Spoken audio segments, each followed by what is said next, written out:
Beach FM, locals talking to locals. Time to talk a little sports, and we catch up with Ricky Bartlett. It's pretty cold out there, Ricky. You wouldn't be enjoying your golf too much in weather like this. No.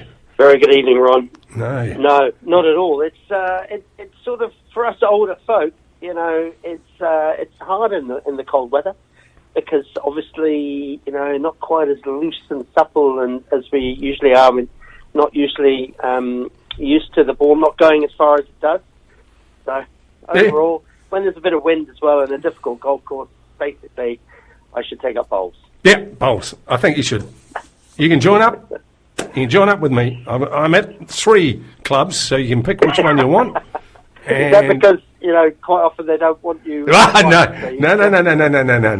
It's just that I am because they want me there. I share the love. That's what you do. Okay, let's talk some golf, even though you don't want to play it. And the automatum that I watched play over 4 days was just quite unbelievable in the last of the golf. I mean, he's outstanding in some ways, but boy.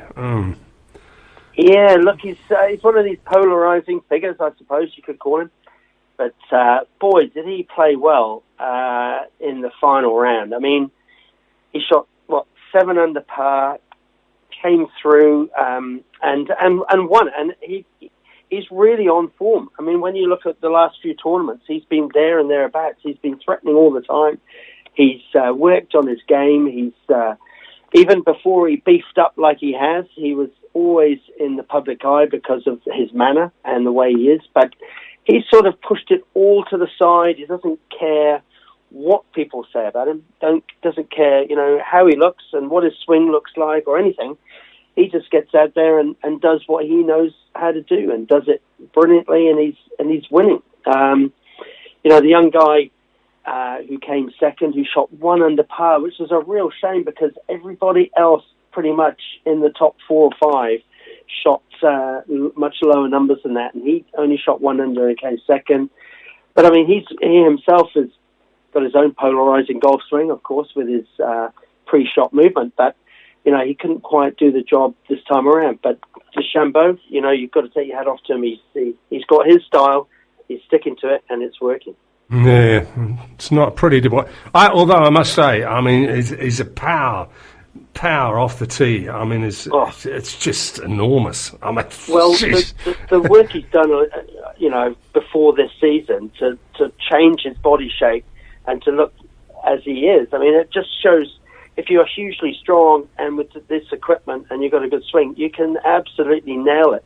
And he's hitting it so far that it's a massive advantage for him, especially. I mean, I think the last hole was a great example. He absolutely bombed it down the middle, little wedge, 3 feet, knocked it in. Thank you very much. And it's an advantage. If he can drive straight, he's going to be very, very worrisome for the rest of the fields going forward. He wouldn't be on drugs, would he?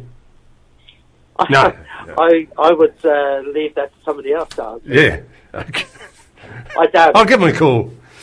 Give him a call. No, I won't bother. I like the other guy better anyway. All right, cricket on tonight.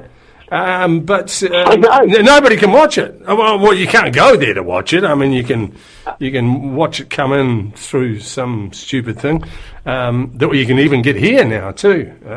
But it's not really the same, is it? It's not really the same. No, it's not the same. Obviously, there's no crowds. It's behind closed doors sort of thing. But I mean, I'll still be looking out to see how it's going because it's going to be exciting.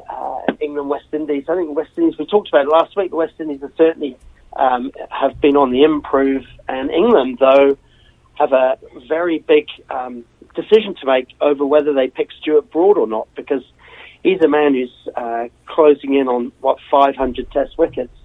And he could well get dropped for this test, which is going to be very surprising because I think reading this morning on stuff, he's played the last 52 tests on the trot in the UK, and he could well miss this one because Archer and Wood are both fit, and England will go for probably their fastest lineup, and that could well be without him because Anderson's fit as well. Yes, yeah, it is as well. And what about your football? How's that going?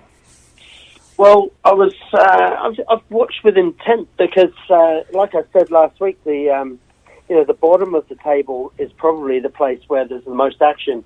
But I do believe, to be honest, Norwich have done themselves in. They're probably gone. I'd say Norwich are going to go down for sure. But then there's a real competition between West Ham, Watford, Aston Villa and Bournemouth. Those, two of those four are going to go. At the moment, Aston Villa or Bournemouth are probably the favourites. But, it's exciting. I mean, at the top of the table, Liverpool have already won it, as I keep saying, and will do every week until the end of the season.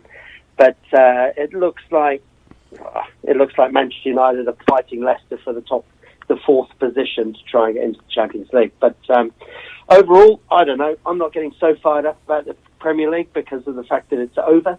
But my team would be nice to be in fourth. My team would be nice to be in fourth. Who are your team again? You know who it is. Everton. Don't be ridiculous. Okay, I must go now. I've got things to do, places to go. You have a nice week, won't you? And stay warm. Stay warm. Thank you, Ron. I will indeed. Okay, that is Ricky Bartlett. 106.3 Beach FM.